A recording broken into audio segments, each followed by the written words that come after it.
ನಿರಂತರ ಮಳೆಗೆ ಬೆಳಗಾವಿ ನಗರದ ಕಾಕತಿ ವೇಸ್ ಗಲ್ಲಿಯಲ್ಲಿ ಮನೆ ಕುಸಿದು ಬಿದ್ದಿದೆ. ಅದೃಷ್ಟವಶಾತ್ ಪರಶುರಾಮ ಕಾಂಬ್ಳೆ ಕುಟುಂಬ ಜಾತ್ರೆ ನಿಮಿತ್ತ ಊರಿಗೆ ಹೋಗಿದ್ರು. ಈ ವೇಳೆ ಮನೆ ಕುಸಿದಿದ್ದು 5 ಪ್ರಾಣಾಪಾಯದಿಂದ ಪಾರಾಗಿದ್ದಾರೆ.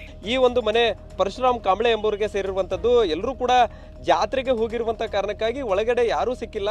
ರಾತ್ರಿ ಏನು ಮಳೆಗೆ ನಿರಂತರವಾಗಿ ಮಳೆಗೆ ಏಕಾಏಕಿ ಮನೆ ಸಂಪೂರ್ಣವಾಗಿ ಕುಸಿದು ಬಿದ್ದಿರುವಂತದ್ದು. ಆದ್ರೆ ಮನೆ ಮುಂದೆ ನಿಂತಿದ್ದ 2 ಆಟೋ, 1 ಬೈಕ್ ಮೇಲೆ ಗೋಡೆ ಕುಸಿದು ಬಿದ್ದು ಸಂಪೂರ್ಣವಾಗಿ ಜಖಂಗೊಂಡಿದೆ.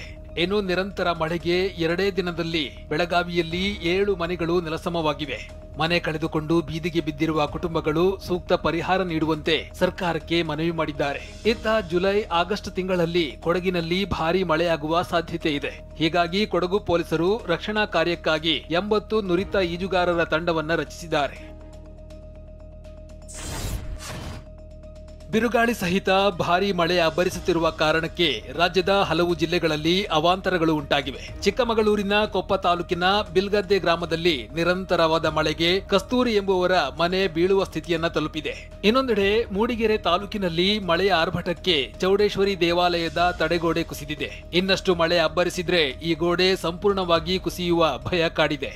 ಇತ್ತ ನಿರಂತರ ಮಳೆಯ ತೀವ್ರತೆಗೆ ಉತ್ತರ ಕನ್ನಡ ಜಿಲ್ಲೆಯ ಜೊಯ್ಡಾ ತಾಲೂಕಿನ ಅನಮೋಡ ಬಳಿ ರಾಷ್ಟ್ರೀಯ ಹೆದ್ದಾರಿ ಕುಸಿದಿದೆ. ಹಾಸನ ಸೇರಿದಂತೆ ರಾಜ್ಯದ ಹಲವೆಡೆ ಹೃದಯಾಘಾತದಿಂದ ಸರಣಿ ಸಾವುಗಳು ಸಂಭವಿಸುತ್ತಾ ಇರುವ ಬಗ್ಗೆ ತಜ್ಞರ ಸಮಿತಿ ಅಧ್ಯಯನ ನಡೆಸಿದ್ದು ರಾಜ್ಯ ಸರ್ಕಾರಕ್ಕೆ ವರದಿಯನ್ನ ಸಲ್ಲಿಸಿದೆ.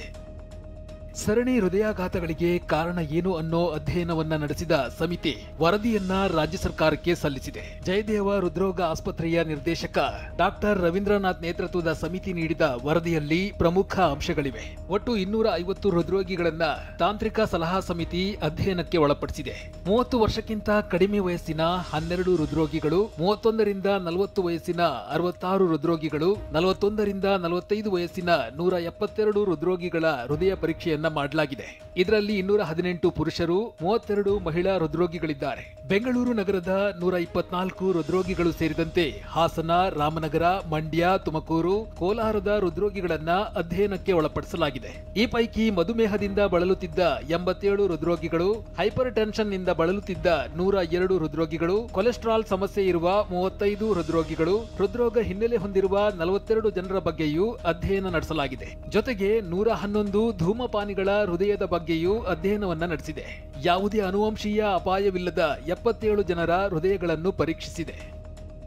ಈ ತಜ್ಞರ ಸಮಿತಿ ಕೇಂದ್ರದಲ್ಲಿ ಕಾಂಗ್ರೆಸ್ ಸರ್ಕಾರ ಅಧಿಕಾರಕ್ಕೆ ಬಂದರೆ ಆರ್ಎಸ್ಎಸ್ನ ಬ್ಯಾನ್ ಮಾಡುತ್ತೇವೆ ಎಂಬ ಸಚಿವ ಪ್ರಿಯಾಂಕ್ ಖರ್ಗೆ ಹೇಳಿಕೆಗೆ ಮಾಜಿ ಸಿಎಂ ಬಿಎಸ್ ಯಡಿಯೂರಪ್ಪ ತಿರುಗೇಟು ನೀಡಿದ್ದಾರೆ.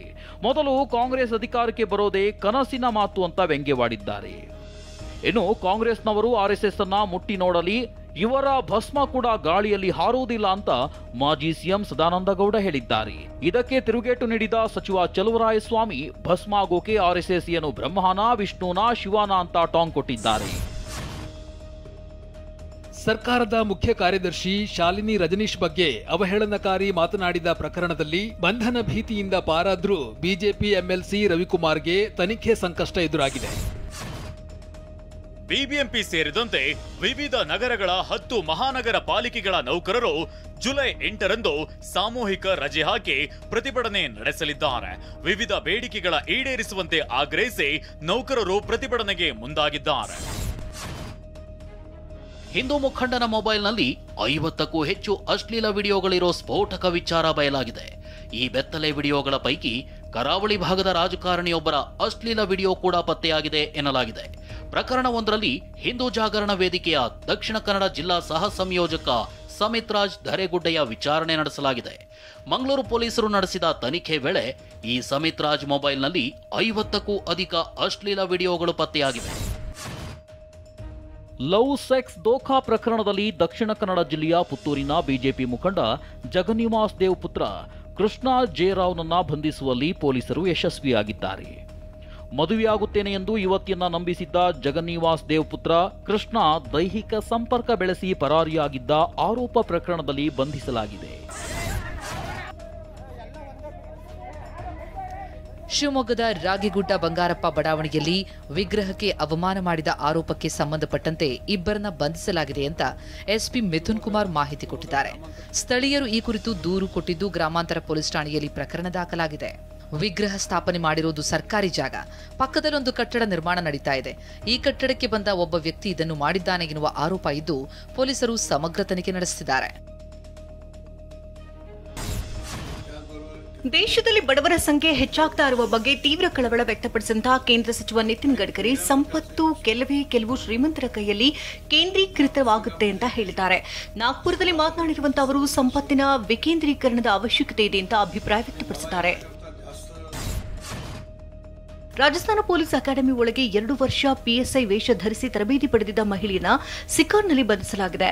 ಮೋನಾ ಬುಗಾಲಿಯಾ ಅಲಿಯಾಸ್ ಮೂಲಿ ಬಂಧಿತ ಆರೋಪಿಯಾಗಿದ್ದು, ಜೈಪುರದಲ್ಲಿ ಈಕೆ ವಿರುದ್ಧ ಕಂಪ್ಲೇಂಟ್ ದಾಖಲಾದ ಮೇಲೆ 2023ರಿಂದ ತಲೆಮರೆಸಿಕೊಂಡಿದ್ಲು. ಮೋನಾ ಮನೆಯಲ್ಲೀಗ 7 ಲಕ್ಷ ನಗದು ಮತ್ತು 3 ಸಮವಸ್ತ್ರ ಪತ್ತೆಯಾಗಿದೆ.